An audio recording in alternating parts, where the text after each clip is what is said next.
whilst we work out how we're going to get Michelle on, I'm going to get going if that's okay, because I know your time is very precious. I'd say fabulous to have you with us. Thank you for choosing to be here, giving us a little bit of time. I hope you've got some lunch or a Coke Zero or whatever your flavour is that you have. So I've explained a little bit of who I am. Michelle is trying to join. Forgive us. She's been struggling a little bit with the technology. So we're hoping that we can get Michelle on too. And I think Michelle lives nearby a RAF site where some AWACS have been going over, which apparently jam signals, believe it or not. So I've learned something new about how all that how works, but hopefully we can get going. Is great. Okay, so I'm going to get started. Excuse me. Let's get into the engagement equation. A lot of you know this. You understand that there are lots of what effectively is inputs we would call of employee engagement. And those inputs are things that you would absolutely imagine, all the things you'd expect them to be. Excuse me. As you can see here for yourself, the list: senior leaders, local line managers, etc. This isn't a full list, but it's just giving you an idea of the kind of inputs. And what typically happens is we look for clients, look what are the big sort of global inputs when it comes to engagement. What then are the industry effectively factors that you need to be thinking about? Because actually what we find is different industries, different sectors have slightly different factors that impact them more than others. And then of course we look at the company themselves, and are they on a growth strategy? Have they brought in a load of new leaders? So it's really understanding at quite a visceral level, look, what's going on inside the organization itself, so that we can really tailor what's required for it. So that's the kind of inputs. Then we have the outputs. The outputs is very much around, so what's good about, or sorry, what comes out, what do you get because of all these things? So if you've got a great relationship with your senior leaders, if you've got a great relationship with local leaders, if there's a sense of purpose, what you should start to see is the output of engagement, which is increased productivity. You can see here, people staying longer, it's improving their well-being, and higher motivation, increased advocacy. So that hopefully all makes sense to you. And then, and this is often what gets missed, is, so how does that impact the business metrics, which is things like financial performance, less people leaving, sickness going down, achievement of the goals, etc. So that's kind of it. I'm not going to go much more. Hopefully you all kind of understand this. It's pretty straightforward, but it's about understanding this engagement equation. So now let's get into what you've joined for, which is the link between good leadership and high engagement scores. So look, I'm going to give you some external evidence and data. Again, I don't know that I need to convince you, but you can use this, and we'll send these out after to your line managers and leaders. And this is really about what is the sort of big evidence out there around that this makes a difference. Well, you can see here, Gallup 2021 said that teams with engaged leaders have a 39% higher likelihood of being engaged themselves. HBR talked about the study they published recently about employees are more likely to be engaged when their leaders exhibit qualities such as trustworthiness, transparency, and effective communication. So hopefully we've done a bit of a job for you. We're giving you some of the key data that will help you in this argument about the importance of leaders and line managers and their role when it comes to engagement. You can read the rest for yourself. I'll just go to the Leadership Trust Barometer, where it talks about trust in leadership as a key driver of employee engagement. So I think that kind of looks at it from that angle out in the sort of industry and different organizations. But I want to get on to Impulse's evidence. And so as we look here, we can see the impact good leadership can have on engagement. This is from, I think, yeah, we got here 90,972 employee responses over 22-23. When we looked at these questions, my line manager supports me in my role. You can see that where people said yes, their engagement index was 74%, when compared to their engagement index was 22%, where they said no. Again, you can see for my line manager gives me regular feedback on my performance, 79 and 37. And for the trust me to get on with my job, 81-28. So these are huge differences in the levels of engagement people had when they, based on this score for these questions they were asked. And then here's something really, really interesting we wanted to share with you today, which is you can see here a really clear line and correlation between a leaders and and their employees' scores. So when, in other words, the leaders go up, you start to see also the line managers going up too, which is very, very sorry, the employees going up too, which is very, very interesting. And also what we wanted to pull out, though, from a couple of case studies we've done, is that actually what you start to see is there is a bounce and a rise following leadership coaching and 360 measurement. So just by the very act of starting to measure the leadership characteristics, competencies that are required of your line managers and leaders, and then putting in some of the coaching into place, can have a really quite significant bounce on engagement scores. Typically, there's about a 6-month lag. So from the 360 survey happening, some of the coaching interventions then follow based on what's come out and where there's weaknesses and areas that need developing, to then doing another engagement around 6 months time later. We see this 5 percentage points to 10 percentage points bounce, which is pretty huge, right? So why is this important? Because it's like, you know, sometimes people say to me, what's the magic bullet when it comes to employee engagement? It's one thing we did, and what we're starting to see more and more clearly is there's absolutely no doubt that it's about that relationship and that leadership that the line managers are providing the leaders with their employees. Hopefully you're all convinced now, and we can move in and get into, so how do we do this? How do we look at this? So when we look at 360 and we start there, because actually measuring is the first part, and actually there's a bit of backup, which is what are you measuring, which we'll come on to in a moment. It is about, it's not meant to be about performance, it is developmental. And that's really, really important. So when we come at it for 360, sometimes clients say, you know, is this a rating and a sort of, this is about impacting leaders or line managers' pay or reward? No, we find that just doesn't work. Being honest, it pisses off, excuse my bad language, line managers. They don't check into it quite as much. But when you make it really clear that this is about developmental, how do we help you be better? How do we help you flourish as a leader? Some of the language we're using quite a bit at the moment, that really starts to buy them into, okay, I've got that. This is not about trying to catch me out, but this is about trying to help me and show me where I can improve in a good way. Because we know that leadership transforms, and it has a big impact on engagement. One of the things that really sets us apart is our focus on emotion. So those of you know who Inpulse, we know that one of our sort of key differentiators, we're always looking at the emotional analytics of employees. So we ask people how they feel about working in their organization. We give them a range of 12 emotions. And instantly, being honest, that gives you a very different perspective, a very different conversation, really, you then end up having with your people. Because no longer you're just talking about a 4.2 score on your engagement index. You're now saying, well, actually, 30% of us are irritated. And the reason is, and we know the reason because we ask people to give it, and then our algorithm actually goes through all the free text responses, excuse me, and puts them into the themes. So that's all quite important, because we do that also with the 360, where we want to understand the shadow, the emotional shadow that a leader's casting. Think of your own leader or line manager. What are they like? How do you leave their presence feeling in general, as you look at it in the majorative perspective? And so that's one of the questions we ask within 360. You know, how do you feel when you're working with your line manager? You give them a range of emotions. Absolutely fascinating to see this emotional shadow that's being cast. And I'm sure for some of you, you'd love to ask or be asked that about your leaders and line managers. So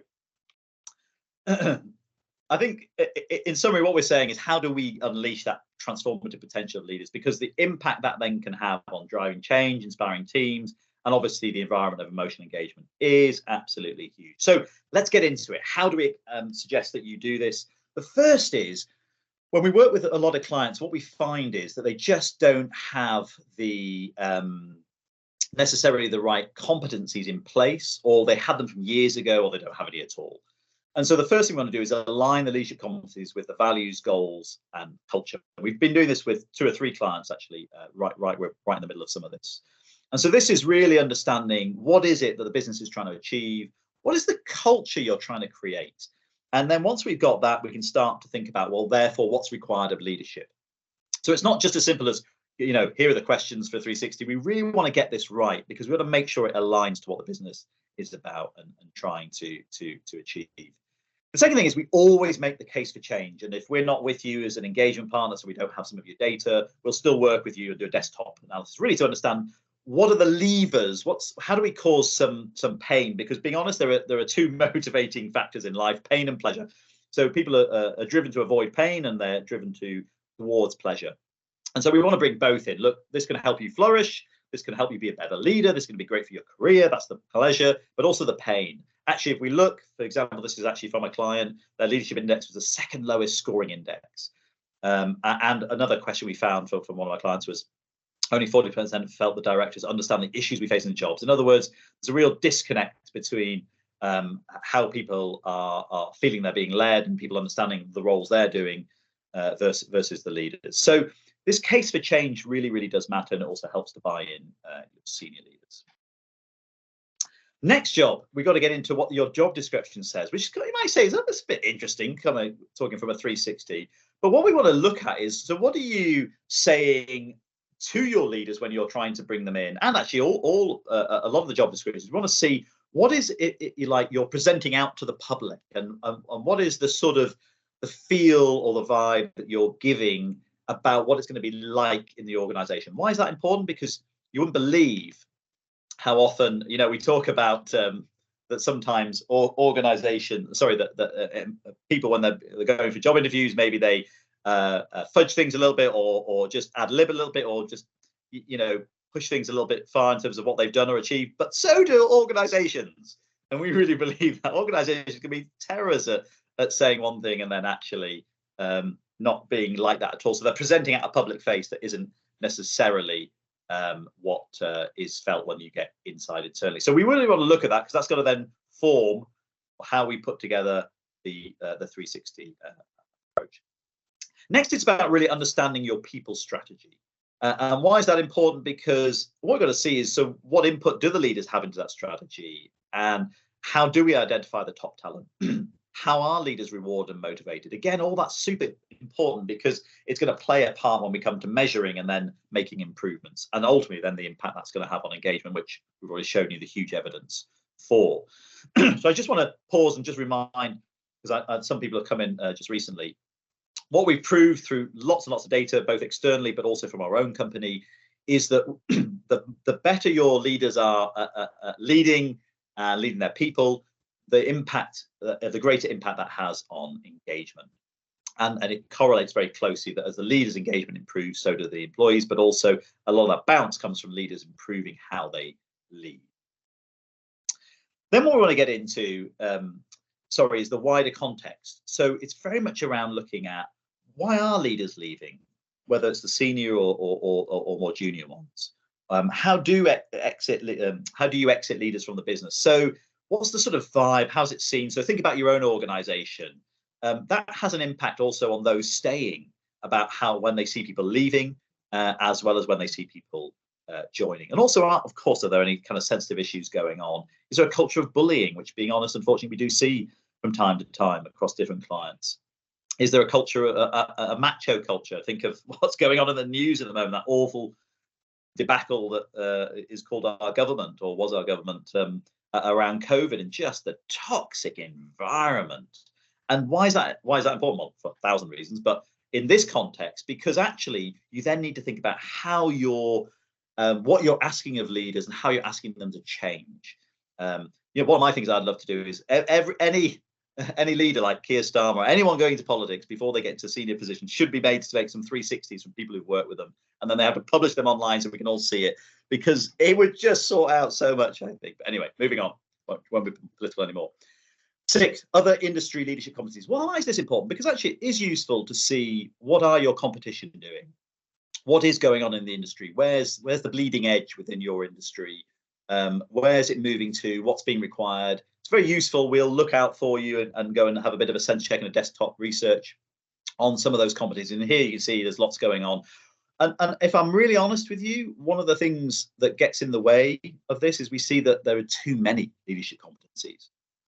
And so sometimes we'll go through it and we'll literally sit through with the HRD or the people leaders, and we'll walk them through their competencies if they've got some, or from the industry.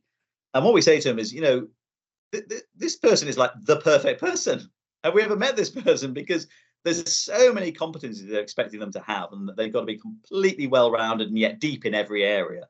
And so we've got to be a little bit realistic is also what we're doing here, just kind of adjusting to recognize, look, this is our start point. Where do we need to get to next? But also just being really clear on what are the most important ones for us.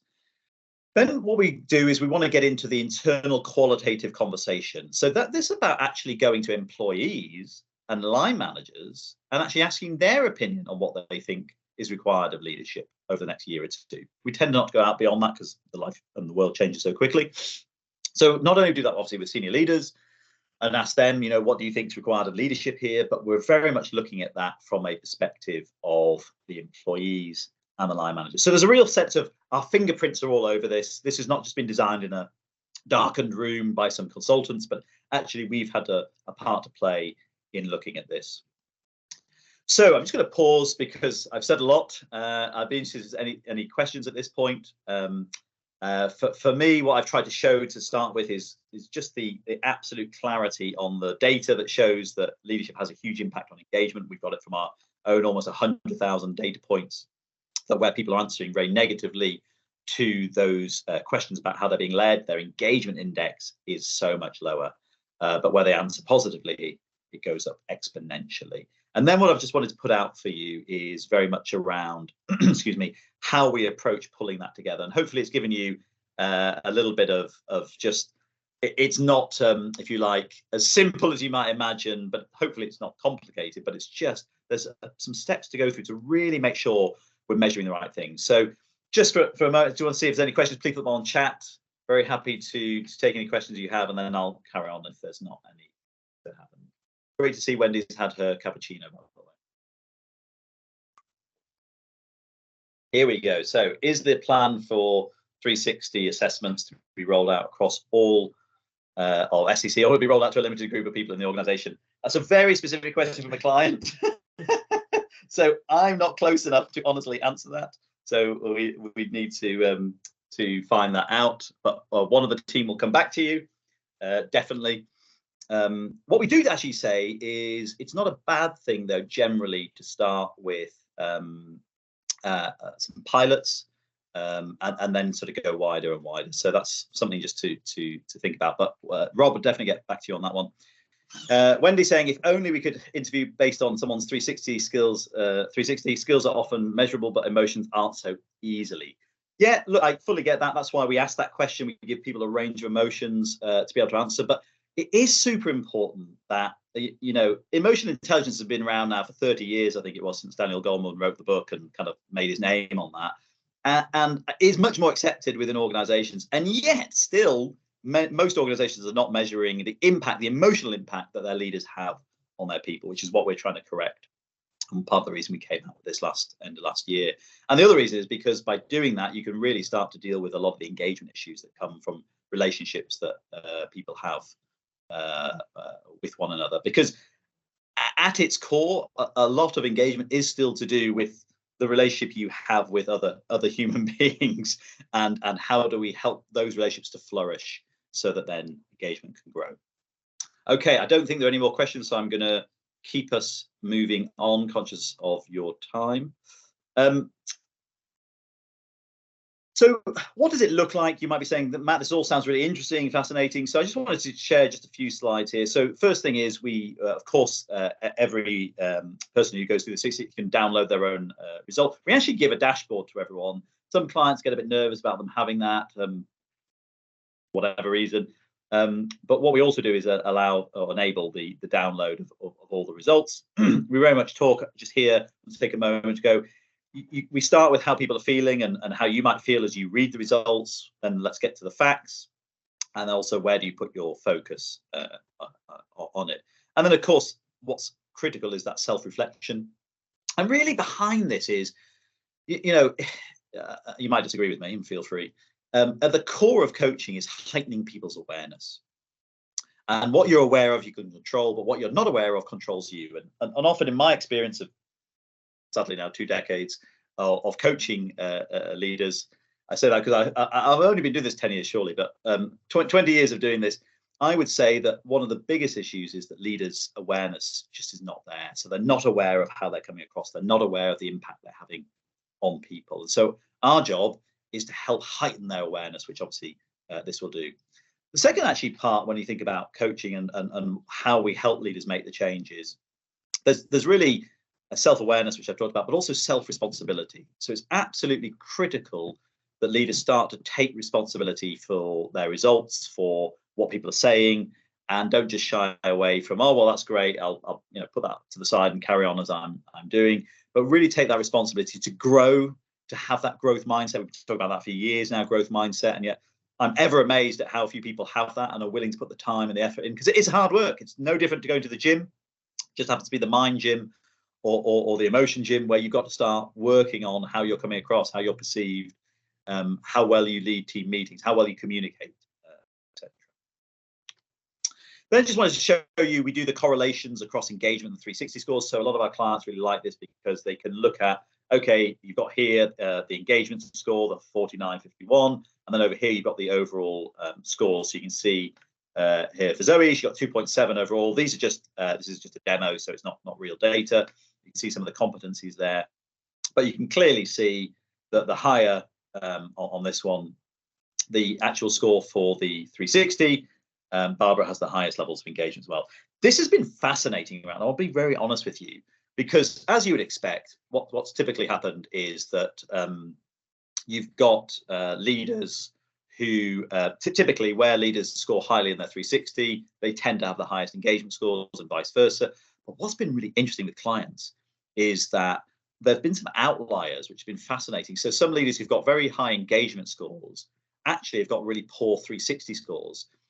And then with a bit of digging that the clients have done, what they're finding is there's been a little bit of what I would call North Korean-esque approach to engagement, which is you will fill in the survey and you'll fill it in this way, which, whilst not good at all, is helpful that we're finding that out and able to correct or have those conversations and deal with that. So the other one, of course, and being honest, this is, I say this carefully, this is when I say league tables, but the idea here is it is very useful to understand where people are and who needs support. So if you're coming into this from, here's a league table, here's the best and here's the worst, and that's it, that's not useful. That's not going to help anyone. But it is really useful for people teams and for senior leadership team to know who is it we need to support, who are the people we need to help flourish, what are the issues that are holding them back. Because honestly, and we'll always say this, it's better and cheaper, being candid, to help someone and coach someone improve than it is to go out and find someone else. So we would always encourage, where do we need to put our resources? And again, I understand managers can say, oh, this makes us a bit nervous, but I would also say, but actually it's important for the finite resources that organizations have to know where do we put our resource into developing and supporting people, rather than just doing the sheep depth approach, which is every manager has to go through this mandatory coaching program on emotional intelligence, for example. I'd go, no, let's choose the people who actually really need it, and it's very obvious. So although open to disagreement. So Michelle, hello.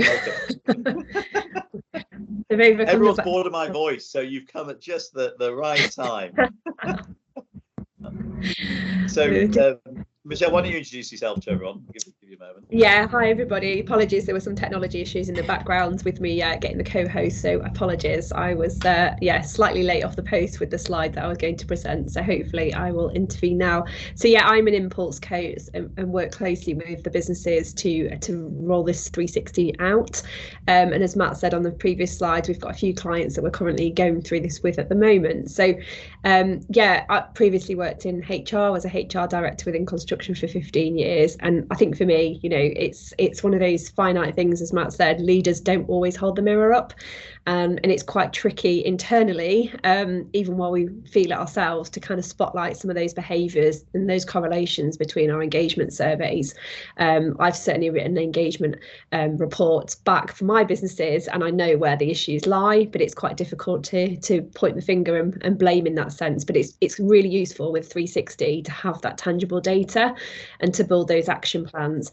And more importantly, I think for managers to actually have them for their own personal development, because when you sit down with any leader in any business to have a coaching conversation, as Matt said, you know, 9 times out of 10, you know, they're at the pinnacle of their career and they kind of feel that there isn't any more learning to be had. So it's quite useful to bring these through and highlight some of the behaviours and the feedback from their teams. And in the time we've been doing it, it's fair to say that not many disagree. It's not always easy and it's not always a comfortable conversation for some of them to have, but they do recognise it, and they will kind of, after maybe an initial defence, they will kind of accept it. So yeah, it's really, really insightful and really useful to have. So we've got some nice data now that sits behind it, and certainly as HR directors, if you're in that role, or people leaders, it really helps and supports your people strategy, and it can make a vast improvement to those relationships. I think, Michelle, it's been really interesting, and obviously you've got to be careful. We don't want to name names because I don't want to embarrass anyone, but with quite a number of the clients, how actually they haven't really had the competency side. They haven't had in play the right behaviours that or for the company, therefore that's required of leaders. What's your view on that? What's your thoughts as we've gone in on that? I think from having been in that role, sometimes it just becomes it's a big project, isn't it? It's a huge project to kind of go into and do it alongside the day job of running the teams, and your outlook of the organisation and your personal values no doubt are aligned to the organisations, but again, you don't always like to see the disconnect. And I know we had a conversation with a client a few weeks ago, and it was kind of like that aha moment. It was like, we know this, we have recognised it, but we've just not wanted to collectively agree. So I think sometimes it's that scary monster, isn't it? It's there, we know there's a bit of an issue, we recruit people based on individuals that we feel are going to fit, but we probably don't use full competency based interviews, and once we've got these frameworks, that kind of just runs the way through, then it makes it far easier. But yeah, I think also things just get tired, don't they? You know, the business will change. You know, if you think of a startup, the first 10 people are 10% of that culture. Each person's bringing in their own values and their behaviours. But as it grows and you're tipping that business into 50 heads, 100 heads, and then all of a sudden you're at 500, you know, you don't always go back and realign those values. And you also might have a chairman or a chief exec who's quite strong-willed and provokes their behaviours. So yeah, I think we've definitely kind of gone in on that consultancy basis and spotlighted some of those things, and people have gone, yeah, we do recognise that what we're asking these leaders to do are a very long list of behaviours that potentially aren't quite in line to what our actual cultural stuff is now. So that's why it's important, isn't it, when we do those deep dives and those one-to-ones.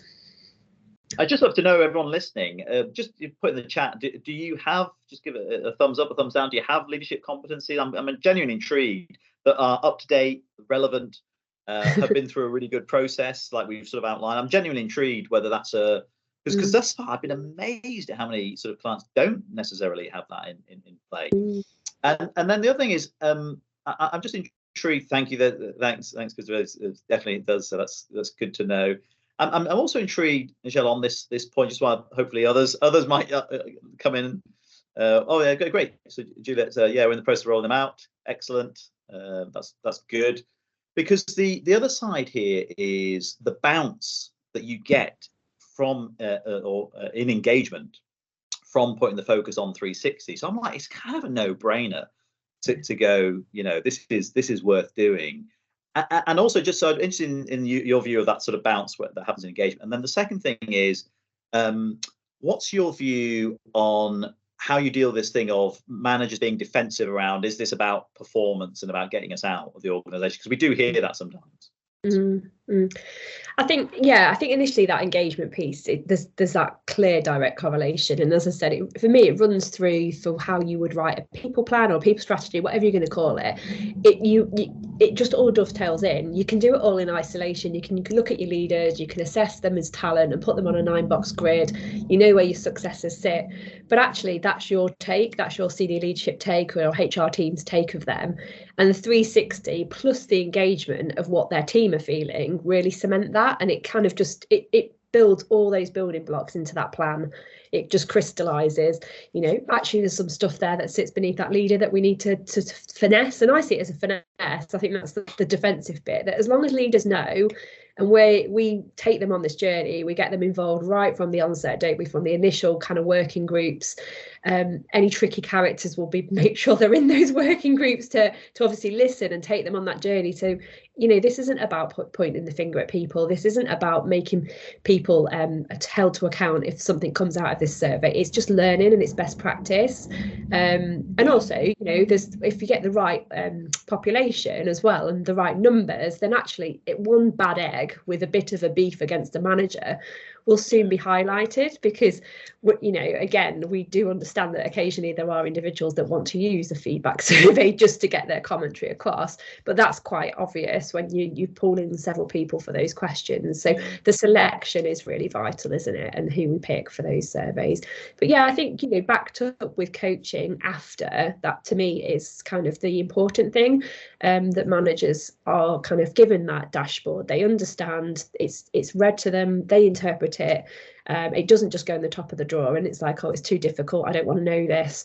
They're offered that coaching conversation, and ultimately it builds a bit of a personal development plan for them that helps moving forward. No, totally agree. Just one final thought from me, and then any final thoughts from you, Giselle, we'll let people go. But I just want to say, a client, again, I can't say who, but been with a couple of years. My view probably a few years ago was be a bit more sequencing in the 360 and the engagement. And then they came along, we had a really good chat with the people director, and they were like, look, we're in such a bad place, we just need to do everything all at once. And some of it will land, some of it won't. And they did. And particularly the coaching that came off the back of what they needed to do. And the impact was just phenomenal in terms of engagement. Literally went up it's gone up about 50% over the last 2 years, which is absolutely huge. And there's no doubt you can attribute it to the improvement in how particularly line managers are leading. And it was a bit messy.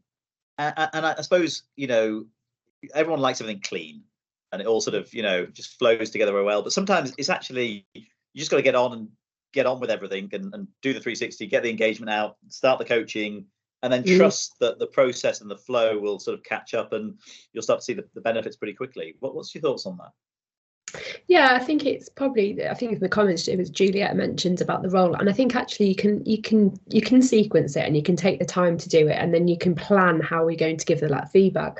But actually, if you don't do it rapidly enough, then actually leaders get slightly frustrated as well, because they are working in very fast-paced roles. So I think, yeah, for me to do it together, certainly when I was years ago when I was in HR, it's a nice neat bow and it's done, and you've got all of that information to shape going forward. The coaching with the rollout works really incredibly well, because I think otherwise if it comes back in and you as a team are expected to roll it out, it's quite tricky because it becomes quite personal. So I think bolstering that together with the engagement survey, really, you know, you've got tangible information that it's, again, if you have got the occasional manager that's saying, oh, this isn't me, this isn't quite right, actually you can say, well, let's look at your team, the architect team, the design team, whatever it's going to be. That's what our people are saying their engagement levels are. And then coupled with the fact we've got your 360 that's saying you're not quite the most supportive line manager and you've not really been supporting them on the wellbeing for the last 12 months. Yeah. That's what they're getting at. So there's a nice correlation to the two.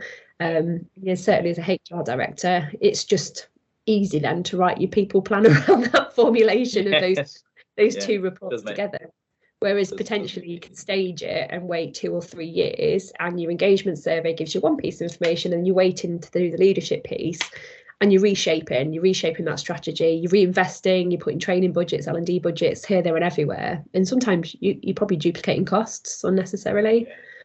So yeah. Here's just, thank you, I appreciate it. There's just one final thought I wanted for everyone, which is the challenge is, and I just get your view and then we will close up, is, and I'd love to know what everyone's view is on this on the call, but I think you need to start, it's got to be modelled at the top.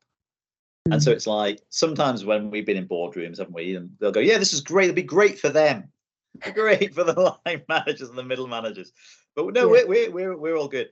And I'm of the view, well, look, you've got to model this, and it's got to be, you know, now you might have, to be fair, and we've talked about this a lot and worked with companies where you might have 2 different types of competencies, because there are recognizing from a strategic visionary perspective is slightly different to some of the more sort of line manager, middle manager roles, where maybe that's not needed as much.